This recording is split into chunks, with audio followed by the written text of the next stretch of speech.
Hawaii, Tim. Hawaii, the 5-0, Yeah. the tippity tops of the volcano islands. It turns out that there's a new ruling, Tim, Mhm. and oh, did they hold nothing back? Yeah. I mean, in my opinion, I think they just made themselves a candidate for the next big landmark case for gun rights. Yeah, they may have, you know. But, That crazy who little am I? island Who am I? nation way out in the middle of the Pacific. What are we going to do with Yep. them? That's true. It's interesting you say island nation. We'll come back to that in a second. So Island let's dive into state, this, not Dr. nation. Button Pusher. Oh, no. They want to You become a said nation. mind your business. Mind your business. They were a nation that's gonna until we make an took them appearance over. here in a second. There's going to be colonialists. Typical, what are we going to do? Typical colonizers. Yeah. Yeah. Well, just wait for it because that makes an appearance. Let's hit number 3 here. Dr. Button Pusher. Hawaii rejects the Second Amendment interpretation in landmark decision from the Hawaii Supreme Court, nonetheless, Tim. So let me just lay the groundwork here, show you what's going on. This is number 4. The Supreme Court of Hawaii has ruled a man can be prosecuted for carrying a gun in public without a permit in the state, overturning a lower court ruling that concluded this would violate his rights under the Second Amendment. Well, that seems kind of like it has some sensitive places vibes, but they didn't stop there, Yeah. Tim, and beautiful people of the Second Legacy. They went full hog. This is number 5. The state Supreme Court concluded, quote, "We reject Wilson's constitutional challenges. Conventional interpretive modalities and Hawaii's historical tradition of firearm regulation rule out an individual right to keep and bear arms under the Hawaii Constitution. In Hawaii, there is no state constitutional right to carry a firearm in public." Wow. What do you want to start there? You want to start with the Heller, or you want to start with the bear part, or you want to start with the Hawaii State Constitution? We've got options. I'm bringing up the Hawaii State Constitution right now. I got it. No, I already got it for you. Yeah, because I came ready. I'm pretty sure, and this is off memory, but I'm pretty sure there is something in there that's very similar to the federal Constitution. But really? Tim, that's interesting. Let's throw out number 2 for the people, because I came ready. Okay. This is Section 17 There it is. of the Hawaii State Constitution. A well-regulated militia being necessary to the security of a free state. The right of the people to keep and bear arms shall not be infringed. I don't know literally where the I've same. heard that before. I know it. I don't know.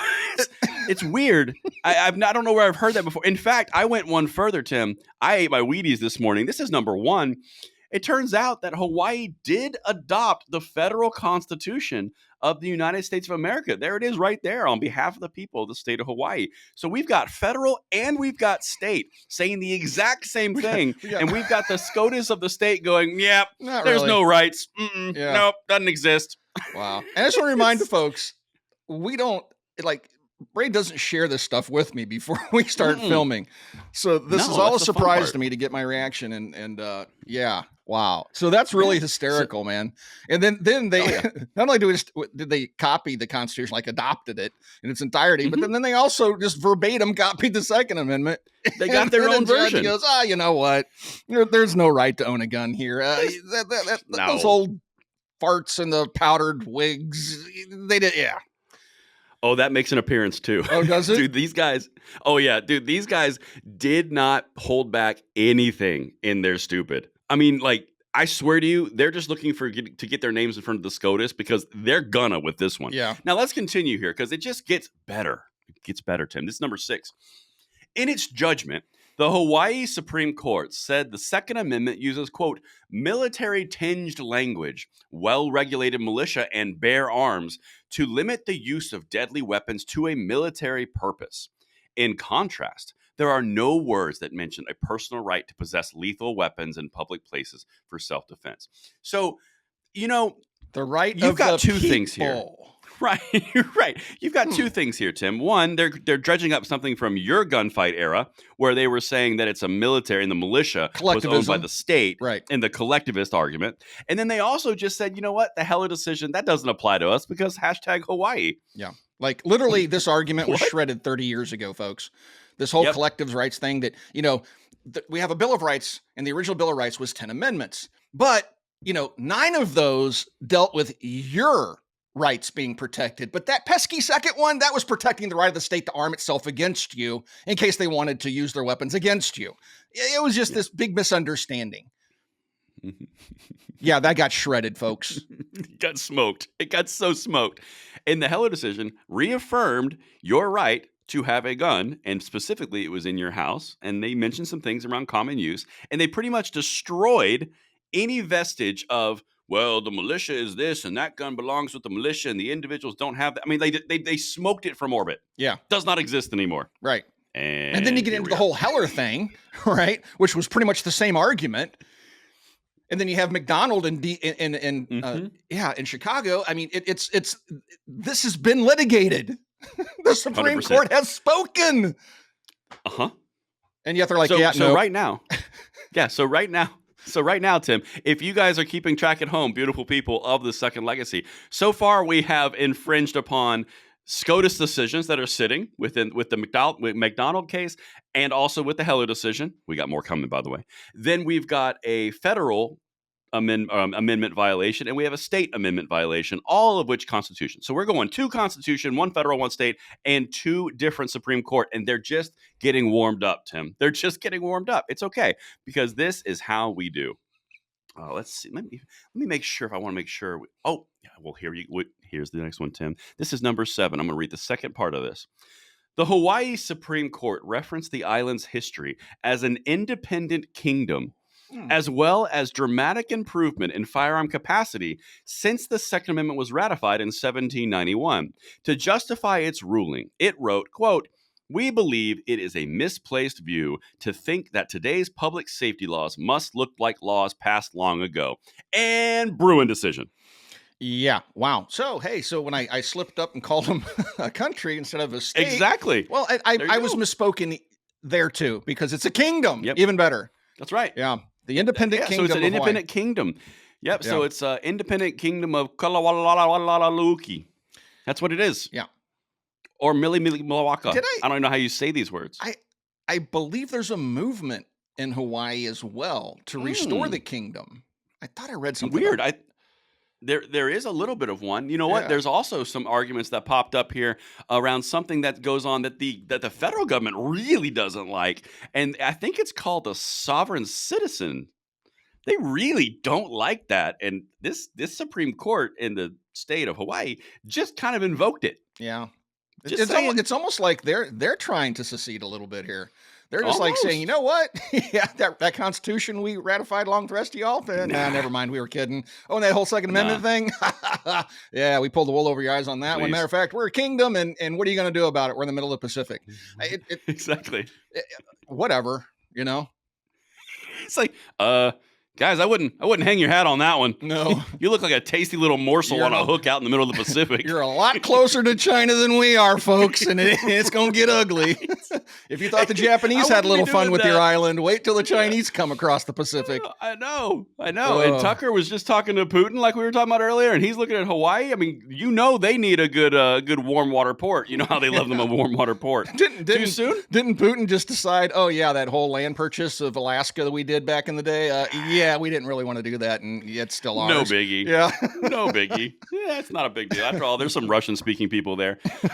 But yeah, the thing that I love, the thing that I love about this, and it brings a smile to the heart.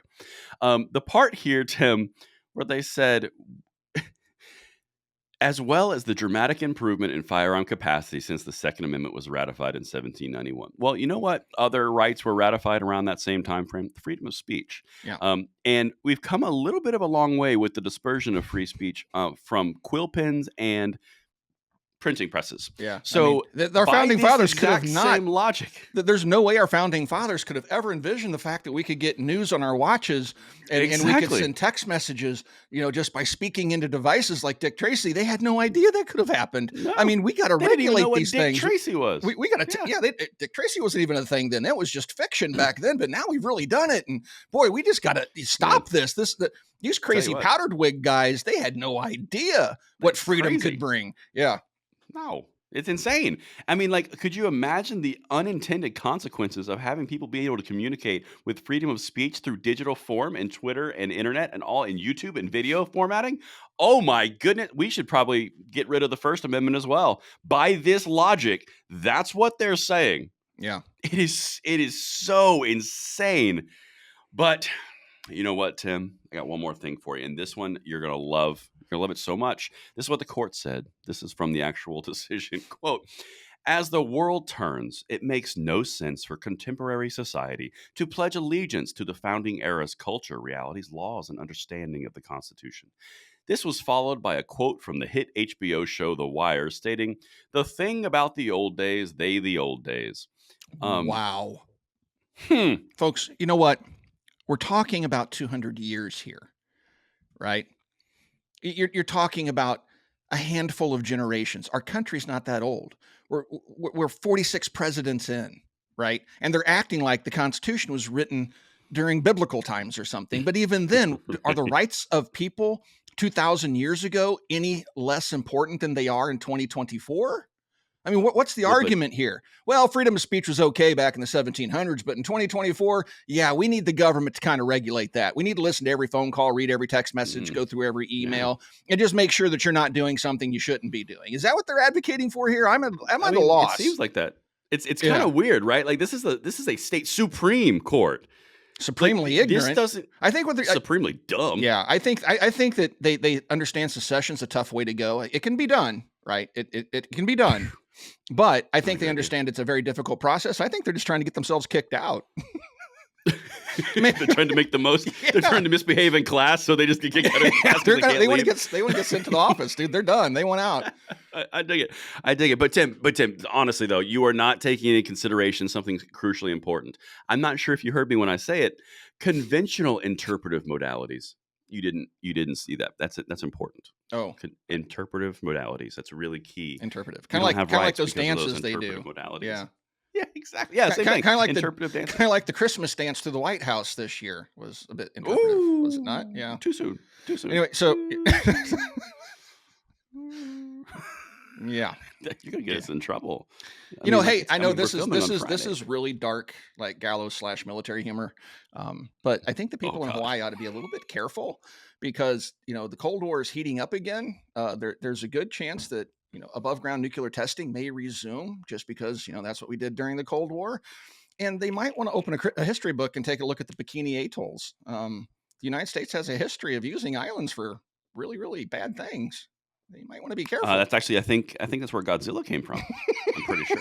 Yeah. I mean, you guys don't want to have another Godzilla. See, you thought we were inferring something with nuclear armament. We weren't. We were really concerned about Gojira. Yeah. You can't have big iguanas. You got pterodactyls, the size of Texas, and big lizards that come out of Hawaii. You got to be careful.